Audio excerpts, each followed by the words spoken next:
Hi guys, in this video I'd like to show you how you replace your chain and sprockets on a sport bike. This is a Triumph Daytona, but it doesn't really make any difference. This is very similar on any bike, so let me show you what tools you're gonna need. I hope I'm not forgetting anything, but this should be basically same stuff you're gonna need on any bike. I use the grinder to cut the old chain. It makes it easier, a little less abusive on this tool. Some basic tools. This socket will be used to take the front sprocket off, breaker bar for the rear axle, and just your ordinary car jack. Look at my other video, I'm showing how you can jack the bike up. I got this motorcycle on the lift, but if you're gonna do it at home, most likely it's gonna be on the ground. You can use this jack, and once the bike is on the kickstand, you put it underneath. I'm gonna use the exhaust over here where there's 4-into-1 area. It's strong, it ain't gonna hurt nothing. But you can always put it right here under this shock. You might have to loosen up the fairing, a few bolts, open it up to get under there without hurting it, and that should be good enough to jack the bike up. For me, on this lift, I'm good right there. My wheel is in the air. The next thing, I'm gonna take off this little cover. Again, if you have a Honda, Kawasaki, there's gonna be a cover on your front sprocket. This one happened to be very easy. It's just 3 little 8mm head bolts, and I don't have to take anything else off. On a lot of other bikes, you might have to take the shifter off, but in any case, it shouldn't be a difficult job. The next, I'm going to loosen this nut. The reason why I do that first, because the chain is holding this sprocket. Alright, the nut is off. If you choose to do this the way I do it, just watch where your wheel is. You know, you could get carried away and forget that you're cutting into the wheel or a swing arm or...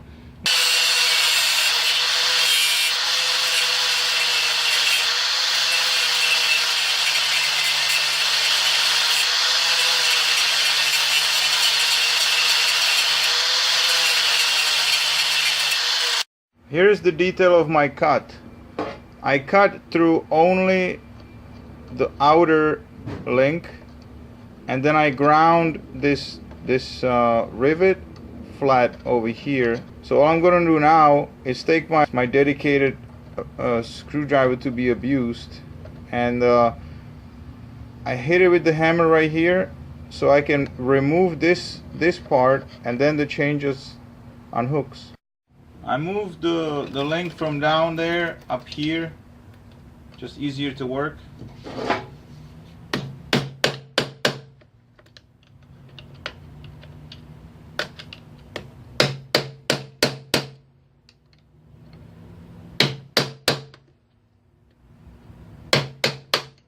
Alright, so now I can unhook it. After I cut and broke off that half, now I can just unhook that chain, and it's disconnected. Next thing I'm going to do is replace my front sprocket.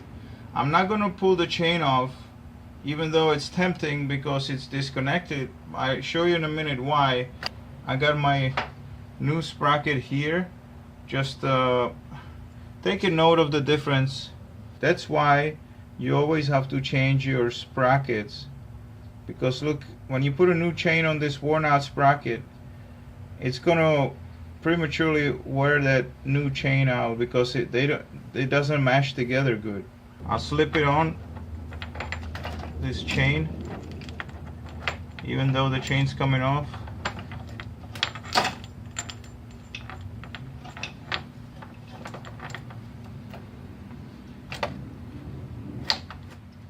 The reason why I do that, because I like to run the new chain hooked up to it, to the old one right here. I hook the new chain to it and I just run it through. I don't have to try to reach over here in this bike it wouldn't be really too hard. On some bikes it could be really narrow space to try to get the chain to where it needs to be. Okay, I got my new chain here ready. I'm gonna put it on this sprocket just to give me some kind of guidance. And I want to scratch and just watch. New chain's hooked on the old one. I'm gonna run it through like this. I don't have to be killing myself trying to pull it through. I'm gonna show you. I'm gonna loosen these nuts before I even take the wheel off. I'm just gonna use the regular handheld because I want to show it to you with as much basic tools as possible. I want to reach over and hit the rear brake so my wheel doesn't turn over.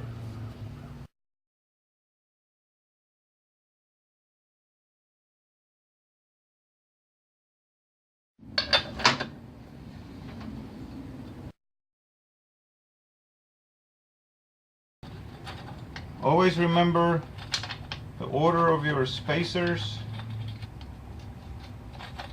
for reassembly. If you throw one of these square ones, you know most sport bikes have them. The good way, if you, oh my god, which way was it? This way, this way.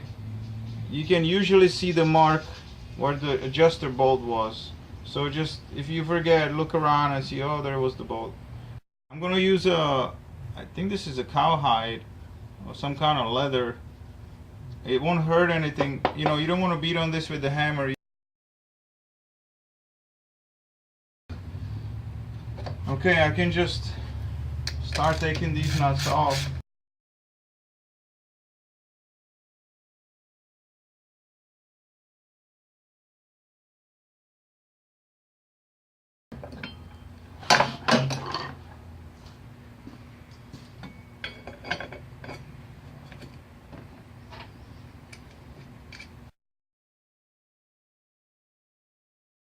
I want to take a second to explain this rear brake.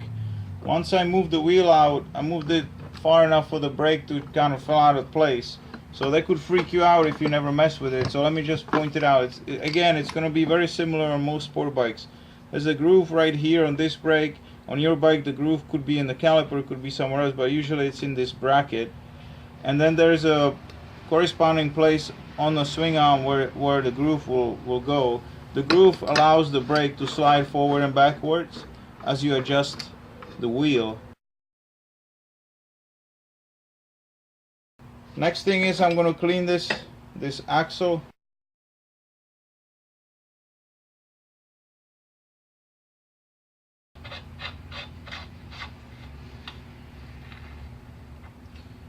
At this point you don't want to tighten it, just kind of get it snug.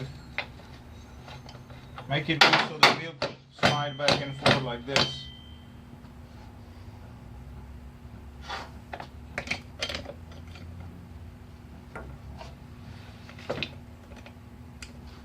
The new Master Link comes with a little pack of grease. So I'm going to put a little bit of grease before I put the first two O-rings on. You got to put 2 O-rings on each side. So I got 2 O-rings on right there. Put that through. I'll put some more grease right there. Slip my 2 other O-rings.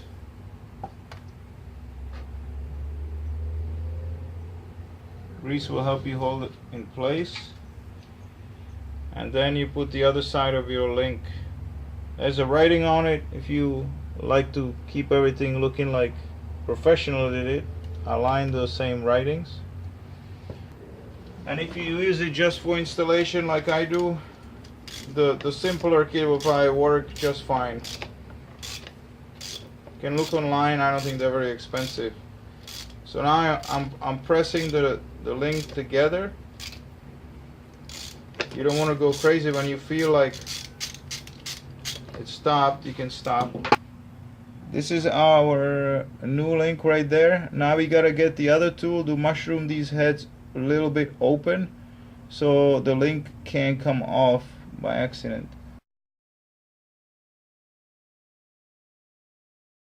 Alright, that should be all we gotta do.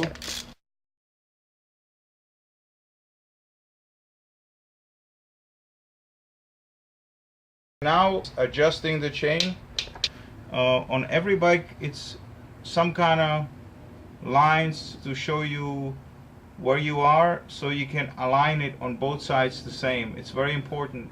You don't want to have the wheel crooked. You gotta count, and they're on both sides, so you make them the same and make the chain just right to be happy.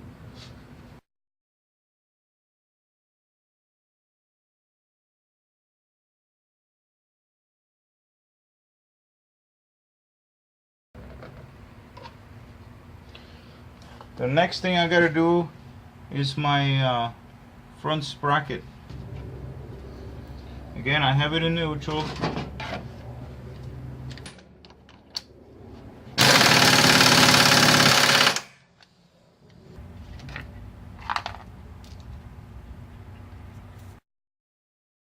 Last thing here I'm gonna do, after the axle is tight, I'm just gonna make sure these are touching, and don't forget these lock nuts to keep your adjusters in place. Same on the other side. Thank you so much for watching. I hope it helped you, and please subscribe to see other videos that I have. I'm showing video of many different brands, bikes and jobs, and helpful tips. So please subscribe. Thank you so much for watching.